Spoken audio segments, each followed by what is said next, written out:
My name is Linda Harper, and for most of my adult life, my peace has come from two places: my little backyard garden and my quiet cup of coffee in the morning.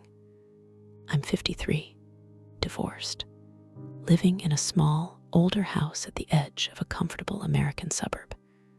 Not fancy, not poor, just one of those streets where the mailman knows everyone's name and the garbage truck always seems to come 5 minutes earlier than you're ready for.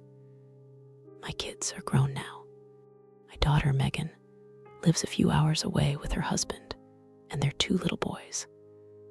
My son, Tyler, is off living a life I don't fully understand in some big city, doing something with computers that sounds like a foreign language when he tries to explain it. Most days, it's just me and the house and the garden. I started that garden right after my divorce. I needed something I could bring back to life when everything else felt like it was falling apart. I ripped out an ugly strip of patchy grass in the backyard and turned it into rows. Tomatoes, peppers, herbs, later flowers, bright zinnias, and cheerful marigolds that didn't ask for much, but gave so much color back. I used to joke with my sister on the phone, well, at least the tomatoes can't pack up and leave. Out back, with my hands in the dirt, my heart felt quieter. I'd kneel by the beds, pulling weeds, listening to birds, letting my mind wander.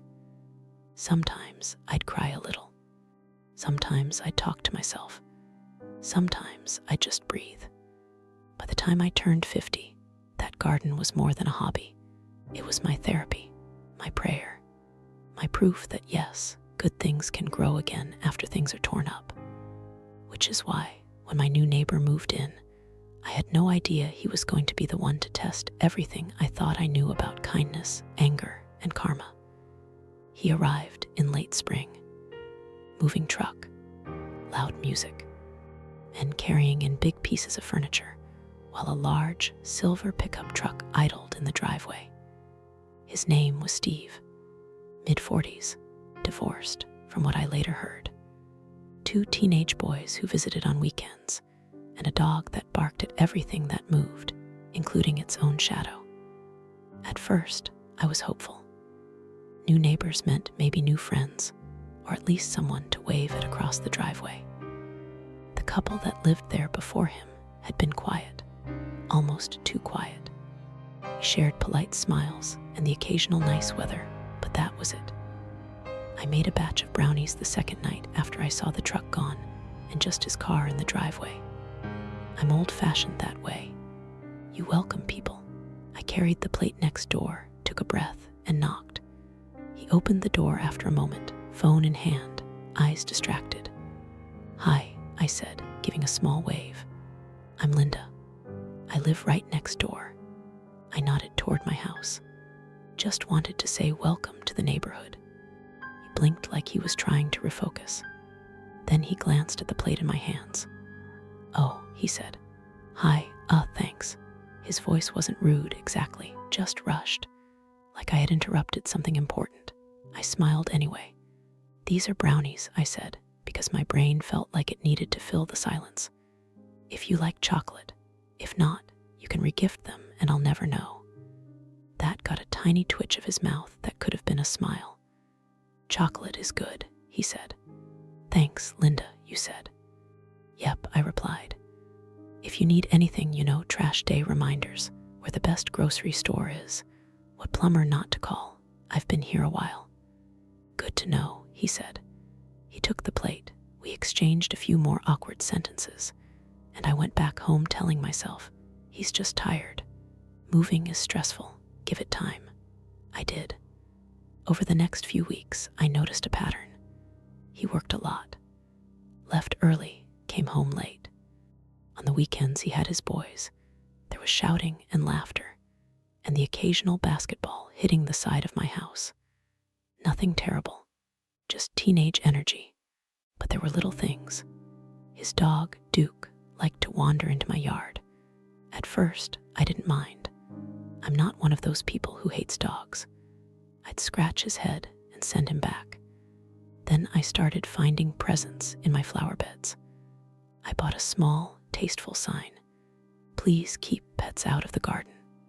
I stuck it near the edge of my yard. I thought that would be enough. It was. One Saturday, I was out in the yard early, pruning my tomato plants, when I heard Steve's back door open. Duke tore out of the house like a furry rocket, straight into my garden. "Hey," I called out, standing up. No, too late. Duke barreled through the edge of my zinnia bed and plowed into my row of young pepper plants. Stems snapped. Little leaves flew. Soil kicked up in all directions. My heart dropped. "Duke." "Back here," Steve shouted from his porch. The dog trotted back toward him, tongue hanging out, tail wagging, happy as could be. I stared at the damage, feeling tears stab at my eyes. Steve came to the edge of his yard, hands on his hips. "Sorry about that," he said, not moving any closer. He gets excited. I took a breath, tried to keep my voice even. "Some of those plants won't make it now," I said. "Next time, could you make sure he's on a leash or supervised? I've put a lot of work into this." He shrugged, a little defensive. Yeah, I said, "I'm sorry.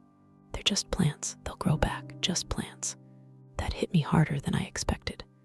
"They're not just plants," I said quietly. He rolled his eyes, not huge, but enough that I saw it. "I'll keep a better eye on him," he said, then turned back toward his house. I knelt down and gently lifted the broken stems, cradling them like tiny injuries. Part of me wanted to storm over there, finger raised, voice loud. I wanted to say, "Do you have any idea what this garden means to me?" But I didn't. I replanted what I could, threw away what I couldn't. Told myself, "Linda, pick your battles. He's new. It's one accident." Weeks passed. Duke started staying on a leash more. The boys played basketball mostly in their driveway. I tried to let the irritation go. Then came the day that changed everything. It was early August. Hot. The kind of heat that makes the air feel heavy and the sun feel personal. My garden was thriving. Tomatoes heavy on the vine. Peppers bright red and yellow. Flowers practically shouting in color. I was proud of it, not just because it looked good, but because I knew every inch of that soil, every plant I'd coaxed back from wilt, every storm we'd made it through together. That afternoon, I left for a doctor's appointment, just a checkup. I locked the house, checked the back gate, did my usual little mental checklist, and drove off. I was gone for maybe 2 hours. When I pulled back into the driveway, something felt off. You know that feeling when you walk into a room and your body knows something's wrong before your brain catches up? I stepped out of the car and heard it before I saw it. A sound like a small engine, like a weed whacker or a trimmer, coming from the back. My chest tightened. I hurried through the side gate into my backyard and stopped dead. Steve's teenage son stood in the middle of my yard holding a weed whacker, headphones on, completely oblivious. My garden, my beautiful, carefully tended garden, looked like a storm had ripped through it. Plants flattened, stems chopped low, flower heads gone. Rows I had laid out with such care now just torn up dirt and shredded green. It looked like someone had taken a giant blender to my sanctuary. For a second, my brain just blanked. I literally could not process what I was seeing. Then heat flooded my face, the kind that starts in your chest and rushes up your neck. "Hey," I shouted louder than I meant to. The boy jumped, yanking the headphones off. The weed whacker stuttered and then went silent. He turned toward me, eyes wide. "Oh my God," he said. I thought, "I'm sorry. What are you doing?" I asked, my voice shaking. "What are you doing in my yard?" he stammered. My dad told me to trim the weeds between the yards. I thought this was, I didn't know this was. Didn't know this was what? I demanded. The Garden of Eden, a jungle. These are my vegetables. Flowers. I planted all of this with my own hands. He looked like he wanted to disappear. "I'm sorry," he repeated, cheeks red. "I messed up, I'm sorry. I squeezed my eyes shut for a second, trying to get a grip. I knew he was just a kid, maybe 16, 17. This wasn't really about him. "Where's your dad?" I asked tightly. "He's inside," he said, voice small. "Go get him," I said. He nodded, dropped the weed whacker, and jogged toward his house. I stood there in the ruins of my garden. My garden, the place that had held me together when my marriage fell apart. The place I'd cried in when I got the call about my mother's stroke. The place I'd dreamed in, prayed in, started over in. Flattened. I knelt down and picked up a crushed tomato plant, its little green fruit scattered on the ground. Tears blurred my vision. I heard footsteps and looked up. Steve walked out, wiping his hands on a rag, annoyance already creeping over his face. "What's going on?" he asked, glancing at his son, then at me. I gestured around us. "This," I said, my voice thick. "This is what's going on." He looked at the garden, frowned. "Yeah, it looks like he went too far," he said. "But it's just, don't say just plants again," I snapped, sharper than I intended. He closed his mouth. For a moment, nobody spoke. "My dad said to trim the weeds," his son muttered. "You thought this was weeds?" I asked, disbelief pushing through my pain. "Those were tomato plants. Peppers, flowers. Do you see the little metal plant markers everywhere? Did you think I labeled my weeds?" He stared at the ground, humiliated. Steve sighed. "Look, I'm sorry," he said. "He should have checked with you. We'll clean it up." "Clean it up," I repeated. "You can't just clean up a season of work. These plants are gone." Something in me broke a little on that last word, gone. My throat closed. Steve shifted his weight, clearly uncomfortable. "I mean, I could give you some money to replant next year or something," he said, almost like he was doing me a favor. "We didn't mean to. How would you feel," I cut in, "if I told your son to scrub your truck with sandpaper, and then said, 'Oops, I thought the paint was dirt. Here's some money, buy a new one next year'?" His jaw tightened. "It's not the same thing," he said. "To me, it is," I replied. We stood there in a heavy silence. I could feel my heart pounding in my ears. My hands were shaking. Part of me wanted to scream, to demand full replacement, to insist he pay me back for every seed, every bag of soil, every hour. Part of me wanted to cry and just tell him to leave. Instead, I heard myself say, "I need some space right now. Please take your son and go inside." He hesitated. "Look," I said, "we're sorry," he repeated, like that was the magic word that made everything okay. I stared at him. "I heard you," I said. "I'm going to need more than sorry. But right now, I need you to leave my yard." Maybe it was the way my voice sounded flat and low. Maybe it was the way I was holding myself very still, like if I moved too fast, I'd explode. Either way, he nodded. "Come on," he said to his son, and they walked back to their house. When the door closed behind them, the yard felt horribly quiet. I sank down onto the small stone edge of one of the beds and finally let the tears come. Big, ugly sobs. The kind you don't want anyone to hear. I cried for the plants, but also for everything they had carried for me. The late nights I'd spent out there when the house felt too empty. The little conversations I'd had with myself between rows. It felt stupid, in a way, to cry so hard over a garden. But anyone who's ever poured themselves into something small that nobody else really understands, you get it. My phone buzzed in my pocket. It was a text from Megan.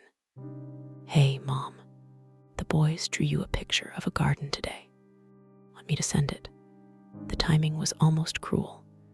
I sent her a quick reply. "Yes, send it, love you." Then I turned my phone off and sat there until the sun dipped low and the mosquitoes finally drove me inside. That night, lying in bed, staring at the ceiling, my mind replayed the scene over and over. The ripped stems, the boy's guilty face, Steve's shrug. Just plants. Anger sat like a hot stone in my chest. I imagined going to the HOA, calling the police. Over plants, I know. telling everyone in the neighborhood what he'd done, writing a long, angry post online and letting the internet shred him. The images felt good in a petty kind of way, but underneath them, something else was stirring. A quieter question, one I didn't want to look at yet. What if I don't let this make me bitter? I pushed it away. Not yet, I told myself. You're allowed to be mad. You're allowed to feel this. And I was. But I had no idea, in that moment, that how I handled this was going to set off a chain of events that would change not just my yard, but my whole idea of what karma really looks like. The next morning, I woke up with that heavy feeling in my chest. For a second, in that blurry space between sleep and awake, I forgot what had happened. Then it hit me. The garden. I pulled back the curtain in my bedroom and looked out toward the backyard. From that angle, I could only see the tops of the fences and a bit of green. So my brain tried to pretend everything was fine. But I knew better. I made coffee, stood at the kitchen sink, and stared out the back window for a long time before I finally forced myself to go outside. The air was cooler than the day before, a little breeze moving through the trees, as if the weather had decided to be gentle in the exact spot where life hadn't. When I stepped through the back door and onto the small patio, I felt my throat tighten again. In the morning light, the damage looked worse. Broken stems wilted overnight, lying flat against the soil. Flower petals were scattered like confetti from a party nobody wanted. The neat lines that had once brought me so much satisfaction were now a mess of torn roots and uneven stubs. I walked slowly between the rows, my slippers picking up bits of damp dirt. There's a kind of grief that feels small from the outside, but big on the inside. This was that. I knelt, picked up a snapped marigold stem, and rolled it gently between my fingers. "Sorry, little guy," I murmured. I knew they were just plants. I also knew they were not just plants. They were all the evenings I'd chosen to step outside instead of sitting alone in front of the TV. They were all the days I'd talked myself into hope when everything felt stuck. There were hours of pulling weeds and whispering, "Okay, life, let's try again." And now, because of one thoughtless moment, they were gone. I sat back on my heels and let out a long breath. I was still angry. That hot stone in my chest hadn't moved, but it had cooled just enough for me to start asking different questions. What now? What do I do with this? My first instinct was still to retaliate somehow. At least make sure Steve understood exactly how much he'd messed up. I knew I needed to talk to him again. Yesterday's confrontation had ended with me sending him away, because I knew if I stayed in it, I'd say things I couldn't unsay.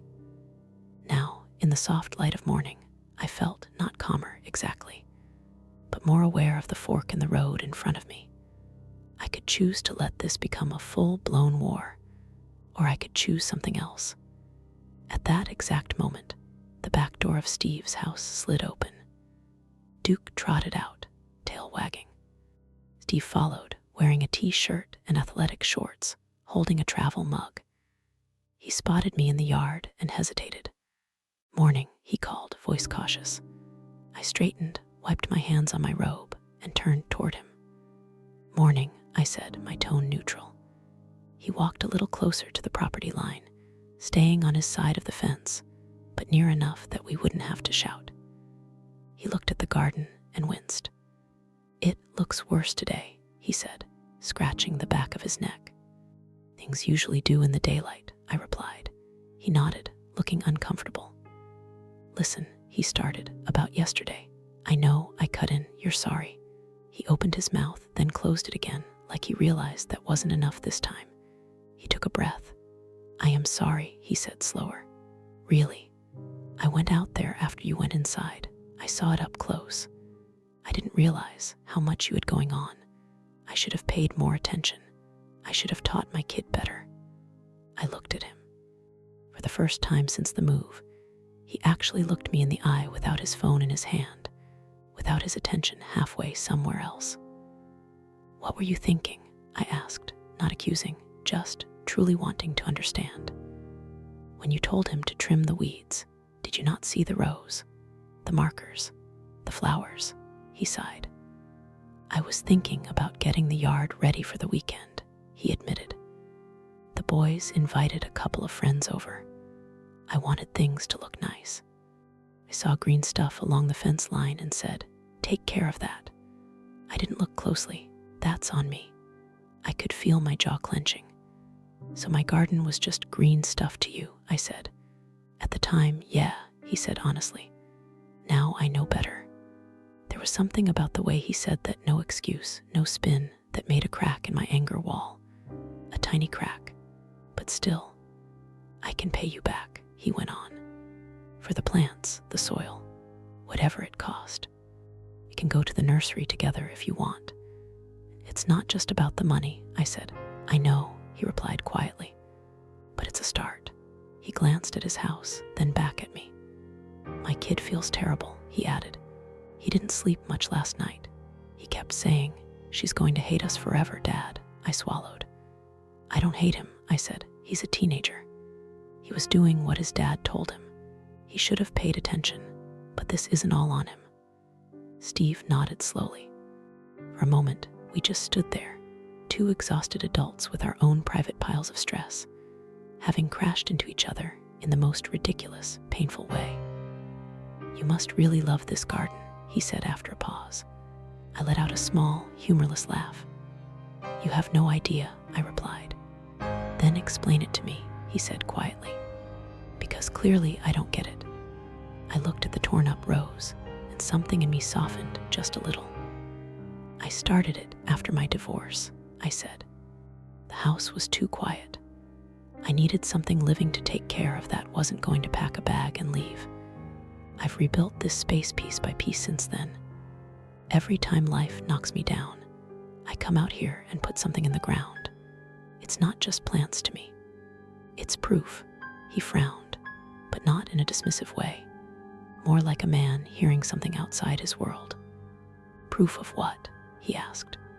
"That things can grow again," I said simply. "Even after everything gets ripped up." He was quiet for a moment, then nodded slowly. "I get that more than you think," he said. I looked at him, surprised. "My ex-wife hates me," he said with a weak smile that didn't reach his eyes. "Some of that is my fault. Some of it is. My boys go back and forth like ping-pong balls between two houses. Half the time I feel like I'm just patching things up and hoping nobody falls apart on my watch." I hadn't expected him to share that. We stood there, two people with different lives, but the same tired look. Somebody doing the best they can with a mess they didn't fully choose. "I'm not saying what happened is okay," he added. "It's not. I'm saying I get what it's like to watch something you care about get torn up. I really am sorry, Linda." A small part of me wanted to cling to my anger. It felt righteous, solid, like armor. But another part of me, the part that had spent years learning when to hold on and when to let go, was whispering, "You have a choice here." I could punish him. Silent treatment, cold looks, complaints to the HOA, refusing any help just to prove a point. Or I could do something much harder. Let this be the time I choose not to let bitterness take root. I took a slow breath. "Okay," I said. "Here's what we're going to do." His eyebrows lifted. "You and your son are going to help me clean this up," I said. "Not because you can fix it overnight, because you can't, but because I want him to see what it looks like when you stand in the mess you made and help rebuild it. Even if you didn't mean to make it." He nodded immediately. "Absolutely," he said. "We can do that." And after that, I continued, "I'm going to forgive you." The word felt strange in my mouth, too big for the moment, too churchy for a suburban fence line. But I meant it. His eyes widened slightly. "You are?" he asked, like he didn't quite believe me. "Yes," I said. Not because it didn't hurt, not because it doesn't matter, but because I refuse to spend the next 10 years of my life glaring at the house next door every time I step outside. I can't live like that. He swallowed, clearly moved. You really don't have to, he started. I know I don't have to, I cut in. I'm choosing to, that's different. We held each other's gaze for a second. Thank you, he said quietly. Honestly, I don't know if I'd be as big of a person as you're being right now. You have no idea, I replied, half joking, half not. He let out a breath and nodded. I'll get my son, he said. We'll start now. They came out a few minutes later with gloves and trash bags. We worked side by side for the next few hours. They picked up broken stems and carried them to the compost pile. I showed his son how to gently unearth damaged roots so we could at least clear the beds without making it worse. We didn't talk much at first. Then, slowly, we did. I asked his son about school, about what he wanted to do after graduation. He asked me if I'd always liked gardening or if I'd learned it somewhere. YouTube and grief, I said, and we both laughed a little. At one point, Steve knelt beside me and said, "Tell me what this was before we destroyed it." So I did. This row was tomatoes, I said, touching the soil. 6 different varieties. Those were my peppers. Over here, herbs. And this, I pointed to the far end, this was my just for fun section. Zinnias and marigolds, my little party at the end of the row. He shook his head. I'm so sorry, he said again. I keep saying that, but it doesn't feel like enough. It isn't, I said honestly, but it's a start. By late afternoon, the garden didn't look fixed, but it looked calmer. The chaos was gone. The beds were cleared. The worst of the damage was cleaned up. My heart still hurt, but it hurt less like a fresh wound and more like a bruise. As they were getting ready to go back inside, his son turned to me. Ms. Harper, he said. Linda, I corrected gently. Linda, he said. I really am sorry. I should have paid attention. I didn't think. I was just trying to get it done fast. I looked at his young, guilty face and suddenly saw my own kids at that age doing dumb things in a hurry, not realizing what mattered. I know, I said. Thank you for helping clean up. That was the right thing to do. He nodded, shoulders a little less tight than before. After they went inside, I stood alone in the yard again. It was quieter, simpler, and now came the hard part. Actually letting go. Forgiving, for me, has never been a one-time event. It's not like flipping a switch. It's more like deciding, over and over, to put something down every time you feel yourself picking it back up. I knew there would be days I'd look over at their house and feel that old anger rise. But I'd made a choice, and I meant to keep it. What I didn't know, what I couldn't have known, was that the day would come when I'd need something from them more than they'd ever needed anything from me, and that the way I'd handled this garden mess would decide what happened next. Time passed. Summer melted into fall. Heat eased. The air took on that crisp edge that always makes me want to buy school supplies, even though my kids are grown. My garden looked different that year. Smaller, simpler. Some things came back on their own. A few stubborn herbs. Volunteer tomatoes popping up where old ones had dropped seeds. The marigolds refused to quit, like they made some private deal with the soil. I didn't replant everything right away. Part of me was tired. Part of me wanted to wait and see if my heart caught up with my decision to forgive. But something did change slowly over those weeks. Steve changed. He started keeping Duke on a leash every time he let him out. If the dog got too close to the edge of my beds, he'd gently pull him back and say, "Not there, buddy. That's Linda's." He waved more, asked about the weather. Once, he even called across the fence, "Hey, what are those little orange flowers? They're tough. I like them." "Marigolds," I called back. "Cheerful little warriors," he laughed. His boys changed too. They weren't just shadows rushing in and out anymore. They started saying hi instead of just glancing away awkwardly. One afternoon, the younger one brought me a small bag from the hardware store. "I saw these on sale," he said, holding it out. "Pumpkin seeds. Thought maybe you'd want to try them next year, if they're okay for your garden." It was such a small thing, but it landed deep. "Thank you," I said, genuinely touched. "I'll make room for pumpkins just for you." Little by little, the tension between our houses softened. I didn't forget what happened, but I didn't hold it like a weapon anymore. Every time my brain tried to replay the scene and stir up that hot anger again, I'd take a breath and remind myself, "You chose to let this go. You don't have to pick it back up." That was my quiet kind of karma. Not the lightning strike kind you see in movies. The kind that clears space inside you. I thought that might be the end of it. Garden ruined. Garden partly rebuilt. Neighbors awkward, then less awkward. Lesson learned, roll credits. But life wasn't done with us yet. It happened in late October. The air had turned chilly. Leaves were all over the lawns. Pumpkins on porches, some already sagging from kids carving them too early. I'd been feeling off for a few weeks. Nothing dramatic, just tired, more tired than usual. I'd blame it on age, on the weather, and probably coming down with something. Then one morning, I was making my coffee when a sharp pain shot across my chest and up into my jaw. It wasn't the "oh, I moved wrong" kind of pain. It was the "something is really wrong" kind of pain.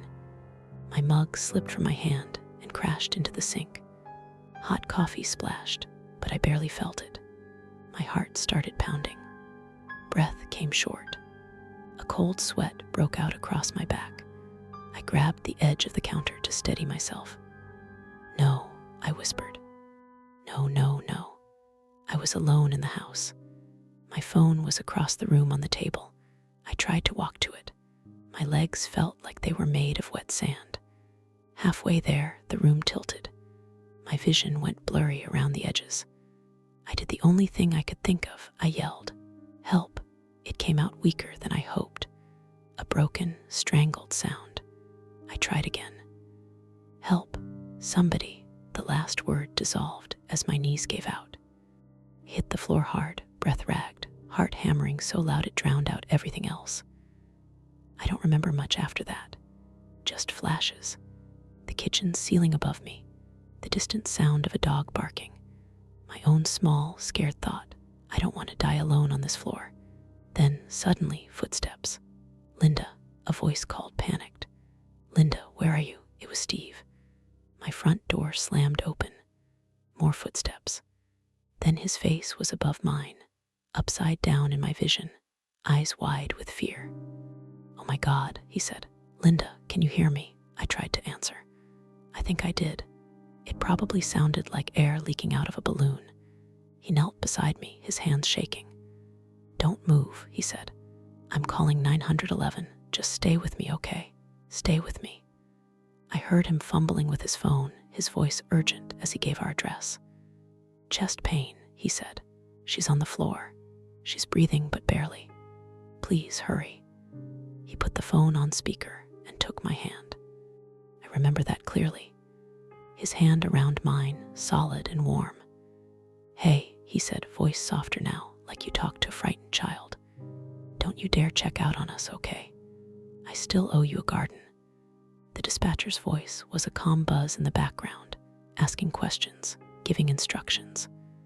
I heard sirens in the distance. Everything felt far away and too close at the same time. I remember thinking, this is it. This might be it. And in the weird way your brain does things, a picture flashed through my mind, me standing in the yard months ago, looking at him and saying, "I'm going to forgive you." Not because it didn't hurt, but because I refused to live angry. And now here he was, on my kitchen floor, holding my hand, pleading with me to stay. Karma, I thought hazily, not the revenge kind, the quietly circling kind. The paramedics arrived fast. They checked my vitals, put something under my tongue, lifted me onto a stretcher. Steve stayed right by my side. "Is there someone we can call for you?" one of them asked as they wheeled me out. "Daughter," I managed to croak. "Phone on table, Megan." "I'll get it," Steve said, grabbing my phone as they moved me toward the door. "I'll call her. I'll meet you at the hospital." I couldn't see much once they loaded me into the ambulance. Just the inside roof, plain and cold. One paramedic above me, adjusting something. The sound of my own pulse in my ears. I don't know why, but I remember his words more clearly than anything. "Hang in there, ma'am," he said. "You did the right thing calling for help." I thought I didn't. I called for help into the air, and my neighbor answered. The next few hours were a blur of hospital lights, monitors, tests, voices. I had a cardiac event, they said. Not a full-blown heart attack, but serious enough. If I'd waited, or if no one had heard me, it could have been much worse. They admitted me for observation. When I woke up properly later that day, groggy and sore and confused, Megan was there, eyes red, clutching my hand. "Hey, Mom," she said, trying to smile. Scared me half to death. I tried to smile back. "Sorry," I whispered. "Didn't mean to cause trouble." "You've never been allowed to say that less than right now," she said, half laughing, half crying. I squeezed her hand. "How did you?" I started. "Your neighbor called me," she said. "Steve. He said he heard you yelling. He ran over, called 911, then called me. He met us in the waiting room. He's the reason they got to you as fast as they did." Tears stung my eyes. "Where is he?" I asked. "In the hall," she said. "He didn't want to crowd you." "Tell him to come in," I said. She went to the door and waved. Steve stepped in, looking more nervous than I'd ever seen him. He had that I don't know where to put my hands awkwardness, finally settling them in his pockets. "Hey," he said softly. "You look better than you did on your kitchen floor." I let out a weak laugh. "I hope so," I said. "Do you, remember what happened?" he asked. "I remember hitting the floor," I said, "and yelling, and then you, and then lights." He nodded. "You scared the hell out of me," he said, voice cracking just a little. "I was taking Duke out when I heard you yell. At first I thought it was someone's TV. Then I heard it again and recognized your voice. I don't know how, but I just knew something was wrong." I pictured him standing in his yard, hearing my broken shout. He went on. "I ran around, found your front door unlocked, thank God," he said. "You were on the floor, I thought." He swallowed. "I thought we'd lost you." My throat tightened. "Thank you," I said, "for coming, for calling, for being there." He shrugged one shoulder, but his eyes were shiny. "It's what neighbors are supposed to do," he said. "You'd have done it for me." "I would have," I said, "but still, thank you." We sat there for a second, the beeping of the monitor filling the quiet. Then he said something that hit me right in that spot where anger used to live. "You know," he said slowly, "when I was waiting in the hospital lobby for your daughter to arrive, I kept thinking, if she hadn't forgiven us, would I have even heard her yelling? Would I have even been outside right then? Or would I have just stayed in my own house, avoiding her, pretending I didn't hear?" He shook his head. "I don't like the version of me that answer points to," he said. "So, thank you for forgiving us before you ever needed anything from us." I felt tears slide down my cheeks. "Karma's weird, isn't it?" I said. He smiled a little. "Yeah," he said. "I always thought of karma as you get what you deserve." "And now?" I asked. "And now," he said, "I think sometimes karma is getting a chance to do better, to show up, to pay back a debt that nobody wrote down but you still feel." We didn't need to say much more. The nurse came in. Megan fussed over my blanket. Life, with all its wires and paperwork, moved on around us. But something had shifted. Forgiving him months ago hadn't magically repaired my garden. It had repaired the bridge between our houses.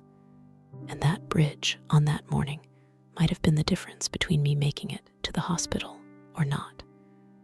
I was in the hospital for a couple of days. When I finally came home, tired and sore but alive, my sister drove me up the street. As we pulled into the driveway, I saw it. My backyard. I walked slowly to the back door, heart pounding for a new reason. When I stepped outside, I stopped and just stared. The garden wasn't fully rebuilt. Nature doesn't move that fast, but it was different. Tidier, neater, loved. New wooden stakes. Fresh mulch laid neatly between the beds. A few potted plants lined up in a row, waiting to be placed in the ground. And at the edge of one bed, a small wooden sign stuck into the soil. Linda's garden, what grows back is stronger. The handwriting was slightly messy, like a teenage boy had done his best. I laughed and cried at the same time. "Did you?" I turned to my sister. She shook her head. "Don't look at me," she said. "Look over there." She pointed to the fence. Steve and his 2 boys were standing in their yard, trying to pretend they hadn't been watching for my car. When they saw me, they walked over to the fence line. "How do you feel?" Steve asked. "Like my heart's been put through a washing machine," I said. "But I'm here." His oldest son spoke up, voice shy. "We took care of the garden while you were gone," he said. "We didn't touch anything we weren't sure about. We just cleaned it up, fixed a few things. The sign was my brother's idea." Younger one looked down, suddenly bashful. "It's not much," he mumbled. "It's everything," I said. I walked closer, laid a hand on the fence. "Thank you," I said. "I mean it." "You forgave us when we crushed it," Steve said. "Watching you leave in that ambulance, we decided we weren't going to waste that second chance.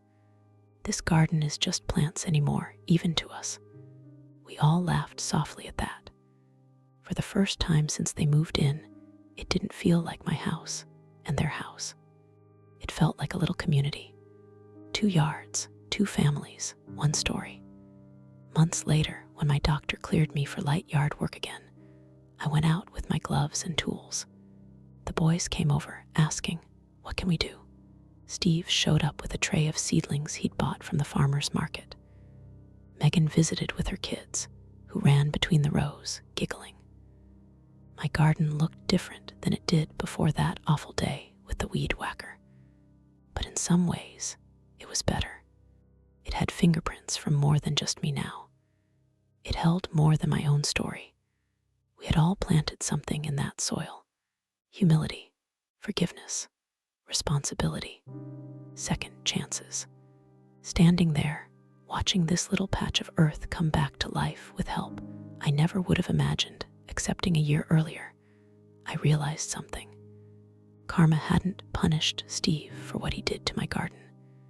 It had given him a chance to grow. And it had given me a chance to see that forgiving someone isn't just about being nice. It's about keeping your own heart soft enough that, when you need help, there's still a bridge left between you and the people who could give it. I don't think every story works out this neatly. I know some hurts run deeper than trampled plants. But for me, on this little street, with this little yard, karma looked like this. I chose not to let anger take root. Later, when I was the one flat on the floor, that choice came back to me as a neighbor who heard my voice, ran without hesitating, held my hand, and stayed until I was safe. Sometimes, what you plant in other people's lives doesn't come back as money or success or some big dramatic moment. Sometimes, it comes back as a knock on your door when you need it most, or the sound of footsteps rushing through your house because someone refused to pretend they didn't hear you. I still lose plants. Storms still come. Life still throws things I don't like. But every time I step into my backyard now and see that little wooden sign, I'm reminded, what grows back is stronger. That includes me. So that's where we've reached in this story. We started with my quiet life and my beloved garden, watched it get destroyed by a careless neighbor and his son, followed my choice to forgive instead of stay angry, and then saw karma circle back when that same neighbor saved my life and helped rebuild what he once ruined. What's left now is your part. Closure statement for audience. If you were in my shoes, standing in the wreckage of a garden that meant everything to you, what would you have done? Would you have forgiven your neighbor? Or held on to the anger and iced them out? And if you were in his shoes, hearing your neighbor cry for help months later, would you have run toward the sound? I'd love to hear your honest answers. Tell me in the comments, have you ever forgiven someone who really hurt you? Did anything good ever come back from that choice later? If this story made you feel something, even a little bit, please tap like so more people can find this karma story. Subscribe to Karma's Letterbox for more long, calm, real lifestyle stories about kindness, mistakes, and second chances. Hit the bell icon so you're here with me for the next letter life sends. And if you've got your own neighbor karma story, I'm waiting to read it down there in the comments.